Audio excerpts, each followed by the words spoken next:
uJesu Kristu inkosi, uJesu Kristu inkosi, uJesu Kristu inkosi. Ngithi angilethe udumo kuNkulunkulu uBaba. Nge-weekend yangeyi-14 February ngafelwa isipika sefoni. Asangasebenza nje kwaze kwaze kwaba uLesine oludlule. Hhayi saphinda futhi sabuya sasebenza. Ngiyamdumisa nje kakhulu uJesu Kristu oyinkosi ngoba nje ngangilokhu ngisho nje ngithi nje ngeke ngize ngihambe ngoyikhandisa le foni ukuthi balungise isipika ngoba uJesu uzosibuyisa yini, uzophinda futhi uJesu enze ukuthi siphinde futhi sisebenze isipika. Hawu nangampela wenze njalo uJesu Kristu inkosi. Ngiyamdumisa nje kakhulu ngangalokhu ngishilo ngithi nje uJesu Kristu inkosi, uJesu Kristu inkosi. Uyena ozobuyisa lesi sipika futhi siphinde sisebenze futhi. Ngiyamdumisa nje kakhulu uJesu. uJesu Kristu inkosi, uJesu Kristu inkosi, uJesu Kristu inkosi. Jesu Kristu inkosi, Jesu Kristu inkosi. Ngiyabingelela baba nasekuseni egameni likaJesu nje ngithinta ubufakazi babazalwane. Nje kuyavuka kimi ukuthi angaze ngabuletha ubufakazi ekhaya lezwi. Bona kusisikhathi eside ngingenile but amandla kaNkulunkulu ngiyawabona egameni likaJesu nje.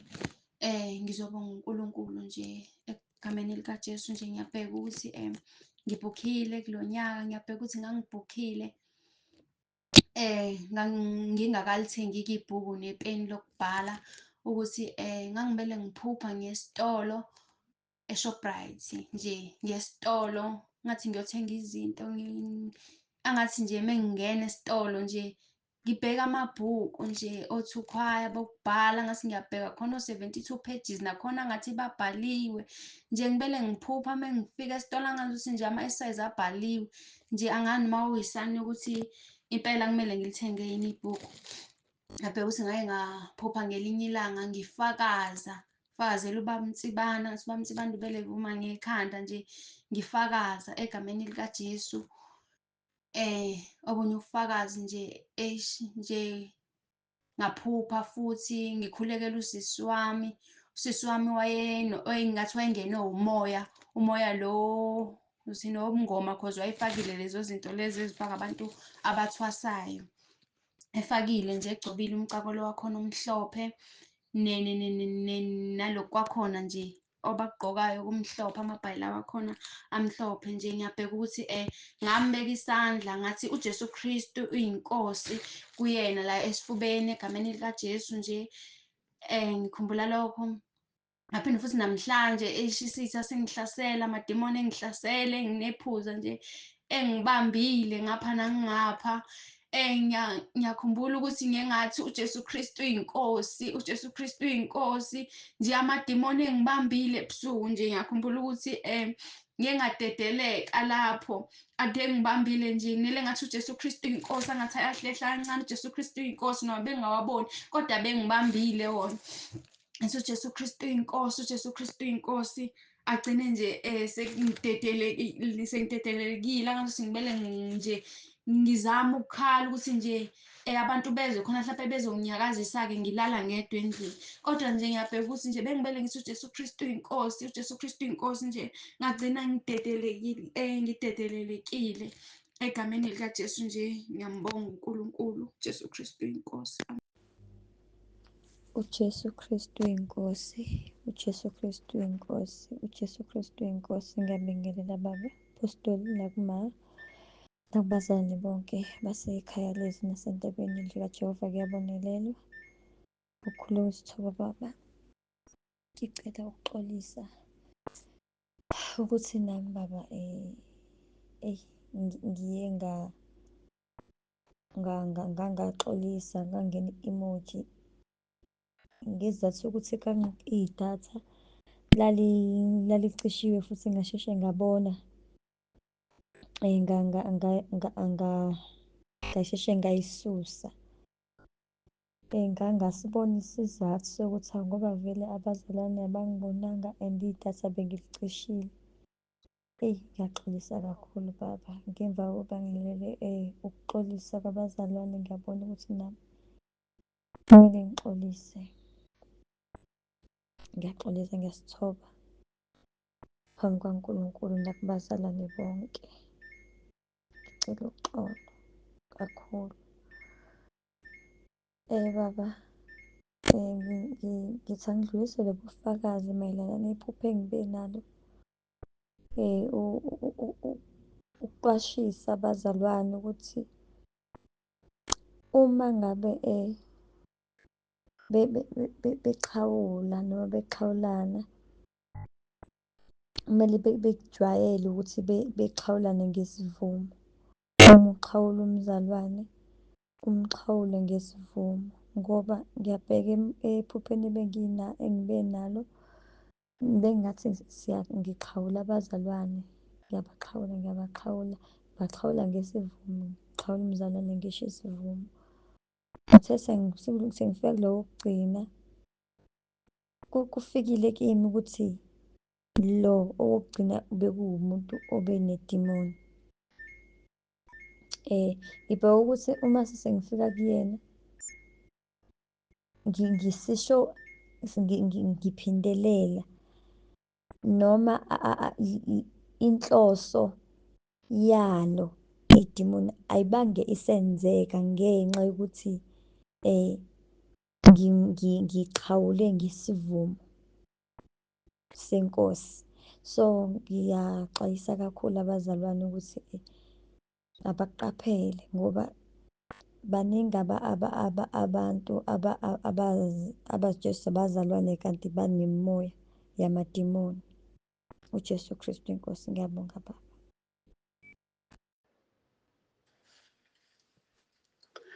uJesu Kristu uyinkosi, ngiyabingelela egameni elihle lomfeli wethu uJesu Kristu.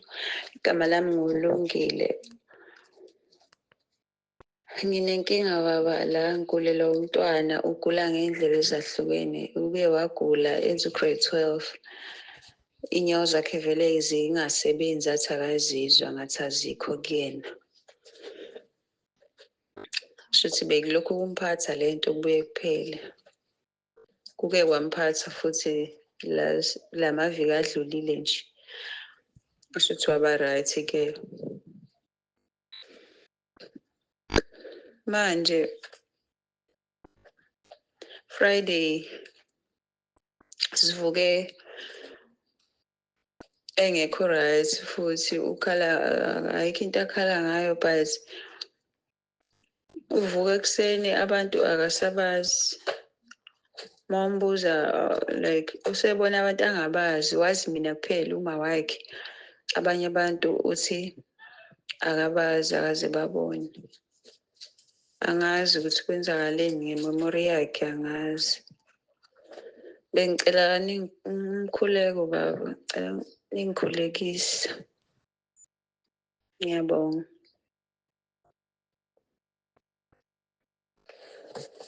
Baba, egameni likaJesu ngiyakhuleka Nkosi. Nasi isicelo sikalungile Nkosi. Ngiyakhuleka ukuba uphilise umntwana wakhe. Makakhululwe lo mntwana emandleni kaSathane. Makakhululwe lo mntwana emadimonini. Ngimfafaza ngegazi lakho Nkosi. Ngifafaza ingqondo yakhe ngegazi lakho Nkosi. Ukuba ibuye imemori yakhe, abuye lapho ethunjwe khona. Ngiyamlanda ngo-Isaiah 61:1. Ngiyambiyela ngomlilo wasezulwini, angaphinda alandwe amadimoni, angaphinda athathwe amadimoni. Msize-ke uNkulunkulu wethu akwazi ukubuyela esikoleni afunde. Msize uNkulunkulu wethu, ngiyacela wenzele igama lakho udumo. Uzwe isicelo sikalungile nesicelo sami ukuba Nkosi akhululwe lo mntwana emandleni kaSathane, abuye aphile, angaphinde athunjwe. Ngegama leNkosi uJesu Kristu ophilayo siyacela lokhu, sikholwa, sazi ukuthi iNkosi uyezwa uma sithandaza. Phendula-ke wenzele igama lakho udumo. uJesu Kristu inkosi. UNkulunkulu wenyama yonke, ushilo kuJeremiah 32:17 no-27. Akukho okwahlulayo. Ngimnikela kuwena-ke Nkosi lo mntwana, uyamazi, uyamqonda, makakhululwe nguJesu Kristu inkosi yethu ephilayo. uJesu Kristu inkosi. uJesu Kristu inkosi. uJesu Kristu inkosi. Amen. Lungile, ngiyacela lo mntwana umkhulekise abaseRoma 10:9. Ngazi uma niyakhuleka nabaseRoma 10:9 njalo manilala njengomndeni. Mkhulekiseke njalo mayilala, phinde umkhulekise mayivuka asho emva kwami kulo VN. Niwusebenzise nalo mkhuleko. Ngiyamkholwa uNkulunkulu. Ngomthetho kufanele ngabe usekhululekile manje ngoba ngesikhathi usenda i-voice note ngomsombuluko ubikela mina, bungabikeli mina, bubikela uNkulunkulu uqobo lwakhe. Kufanele ngabe usephilile manje, kodwa ngilinda ukuzwa ngawe-ke ukuthi uthini. Angazi-ke ngoba isimo sinje, avaliwe ama-messages kodwa kakashaya u-12. Usangaphendula uma uyithola le, ungitshela ukuthi kwenzakalani ngengane yakho. uJesu Kristu inkosi. uJesu Kristu uyinkosi baba. Ngiyabonga umkhuleko.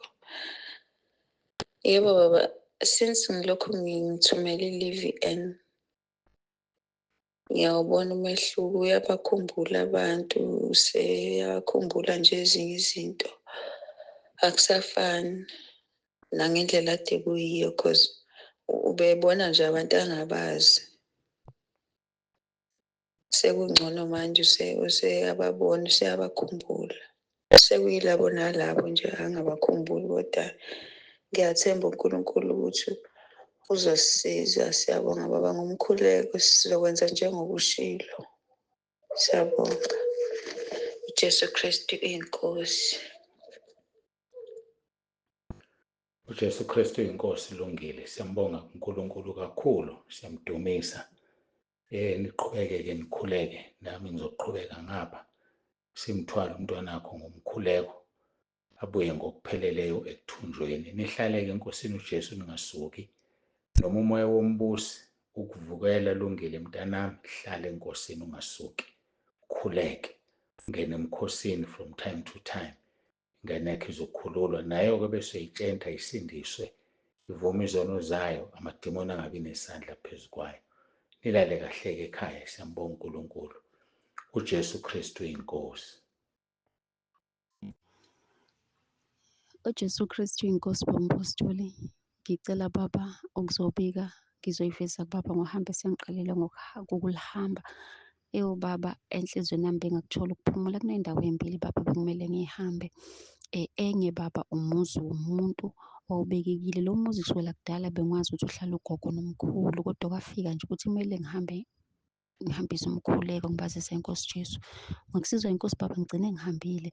Uma ngiyafika kakhulu baba, ngicela ukuletha ukuthi bangamukela kahle, bajabula, bambonga uNkulunkulu. Ngathola ukuthi umkhulu uyagula, kanti ngase ngizwile ukuthi uyagula futhi sekubekile nasenhlizweni yami ukuthi umkhulu uma eshona mina ngizoya esogwini ngoba kade kubekekile ukuthi kufanele ukuthi ngiye khona kodwa ngingayi. Ngathola ukuthi baba, ogogo abanayo ifoni, ngifisa ubashiyela iy'nkonzo nomkhuleko, nebhayibheli abanalo. Base bethi-ke ngibuye ntambama sekukhona ingane ngikwazi nokuthola inamba kama wabo. Ngabuya sekukhona ingane yanginikeza-ke inamba kamawayi, ingane inamba ngayithola. Ngase ngiyababhalela-ke baba umkhuleko, Roma 10:9 phansi ngepeni ukuthi uma bekhuleka bewufunde. Ngithe sengihamba ngafica ingane isiyikhela amagwafa nje ngaphandle komuzi, umzukulu. Ngagcizelela kumzukulu igama lithi Jesu Kristu inkosi, ngamcela ukuthi akhumbuze ugogo nomkhulu, ngimcela ukuthi leli gama damani lokhu elisho. Saxoxa kahle nomzukulu, wajabula. Kuye kwafika-ke baba ukuthi ngiyobabheka ukuthi basala kanjani. Ngayo izolo ngathola ukuthi basala kahle, babonga uNkulunkulu. Bayasho ukuthi selokhu wafika nezinto ezayihamba phekwendlu. Ugogo uyasho ukuthi ayisekho. Uyasho ugogo ukuthi ade sisaba nokuphuma phandle ebusuku akasasabi.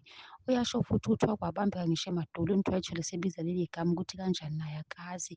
Wathola ukuthi alulameke emadolweni. Babonga umkhuleko engabalethela wona. Ngiletha udumo uNkulunkulu, siyambonga kakhulu uNkulunkulu baba.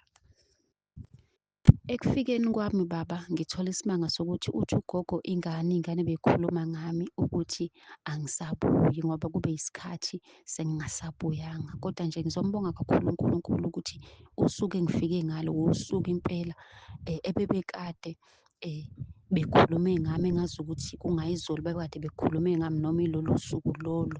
Kodwa nje khona ngizodumisa uNkulunkulu ukuthi nabo babonile ukuthi lo mkhuleko lo unamandla kakhulu futhi bayambonga uNkulunkulu ngawo. Siyambonga kakhulu uNkulunkulu Baba uJesu Kristu iNkosi.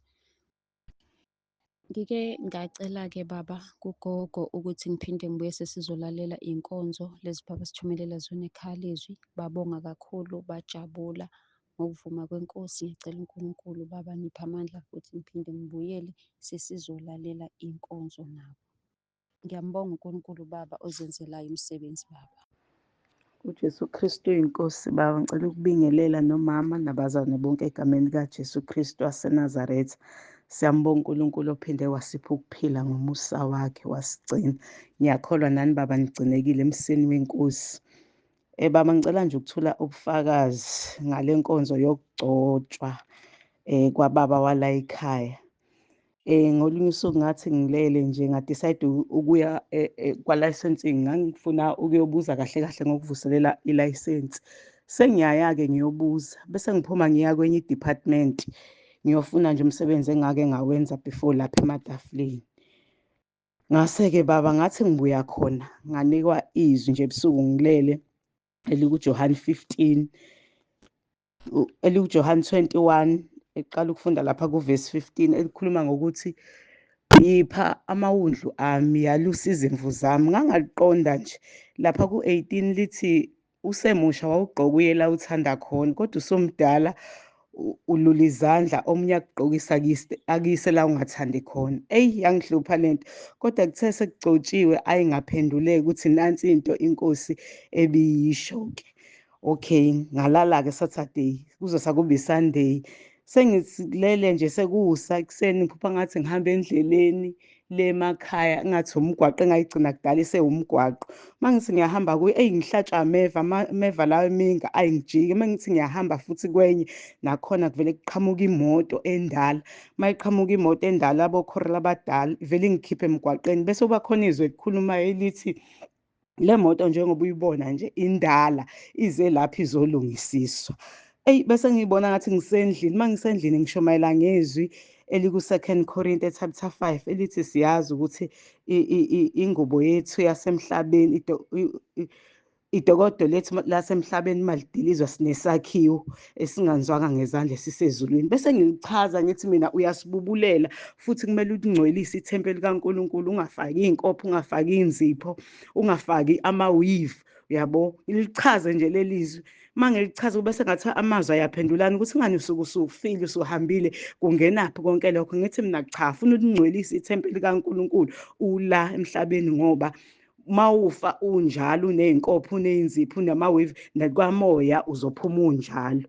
Inkosi vele nje ilambule lelizwi ukuthi-ke nami bengikwenza lokho emabandleni esiphuma kuwo. Bengilifaka yebo iduku kodwa bengilifaka phezu kwey'nwele engisuke ngiy'fake ngaphakathi. Inkosi yangembulela nje lelizwi. Baba ngambonga kakhulu uNkulunkulu. uJesu Kristu inkosi. Amen. Jesu Kristu inkosi. Ngiyathanda ukubingelela kubaba nakumndeni wonke wakwaNsibande. Phinde ngibingelele ekhaya lezwi abazalwane bonke nasentabeni yendlu kaJehova kuyabonelelwa.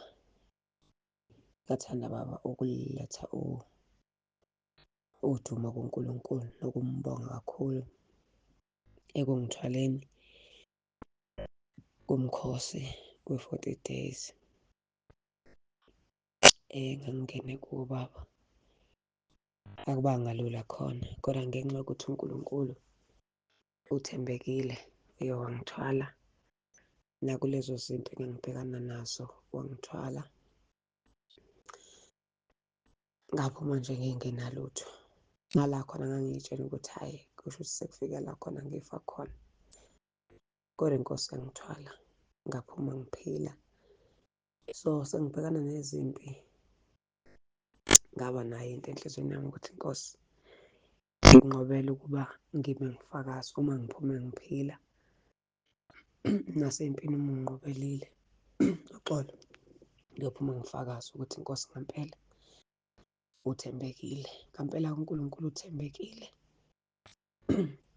Kwala noma usathane esezama ngisho ukugulisa umntwana ukuze ngidistebheke, kodwa Inkosi yami anami. So nje ngifisa ukumbonga kakhulu Baba uNkulunkulu, ngiletha impela udumo kuye, ngiletha iy'bongo zonke kuye. Ngiyabonga kakhulu, ngisho entweni engangikhulekela Inkosi yazambula kimi, yambula ukuthi yebo singinikezile noma yebo simkhululile umfowethu engangimkhulekela.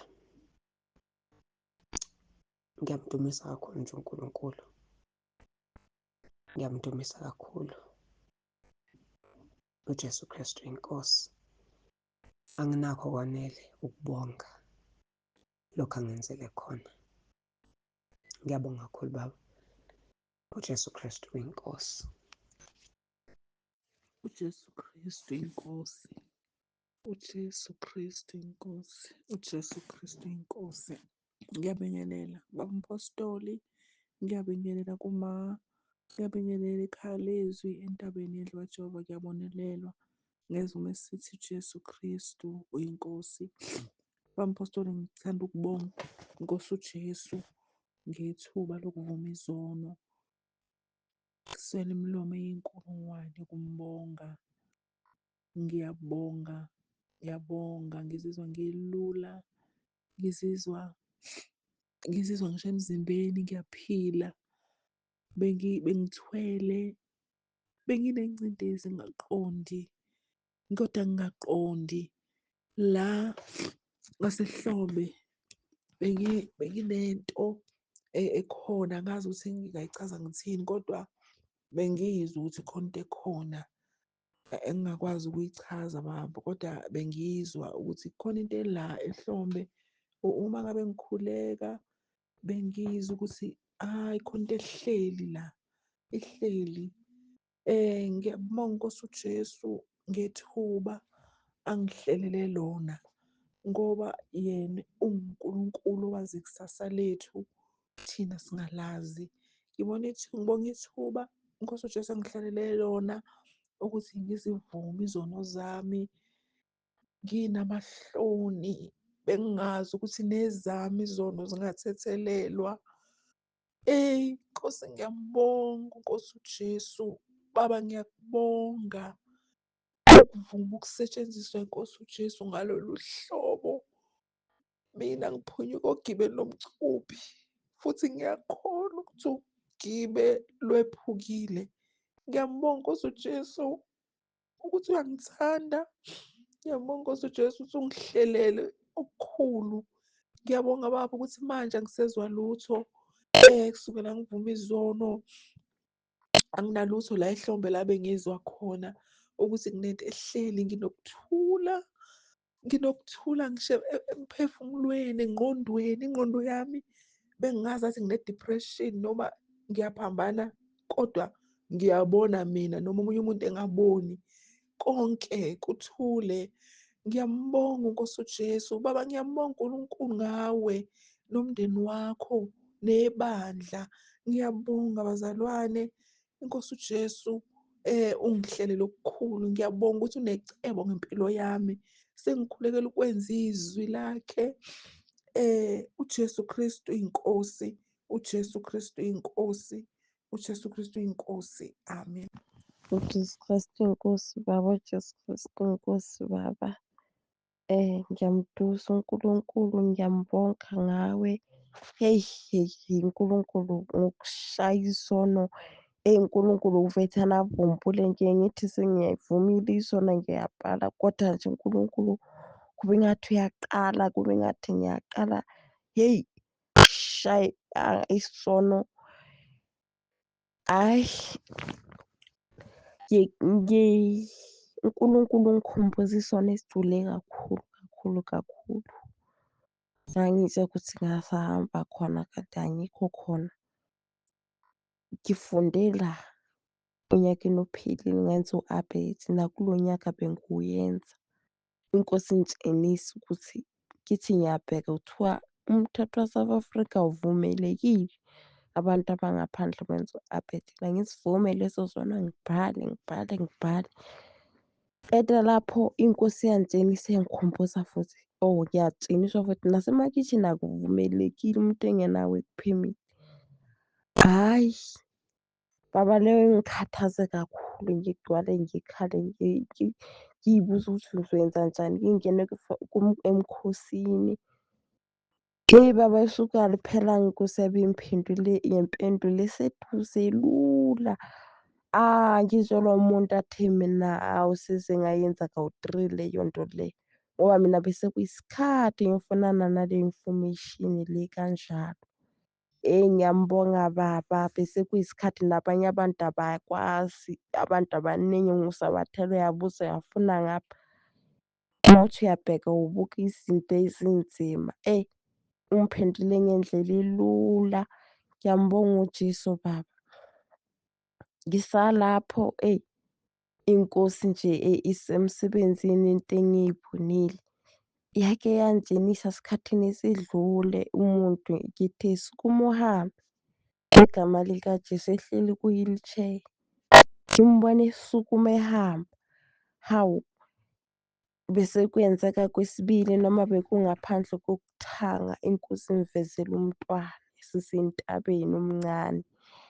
Ngimkhulekela ekhula kakhulu, ngimkhulekela ngithi Sathane phuma uphela uhambe kulo mntwana ngegama likaJesu, Jesu Kristu inkosi.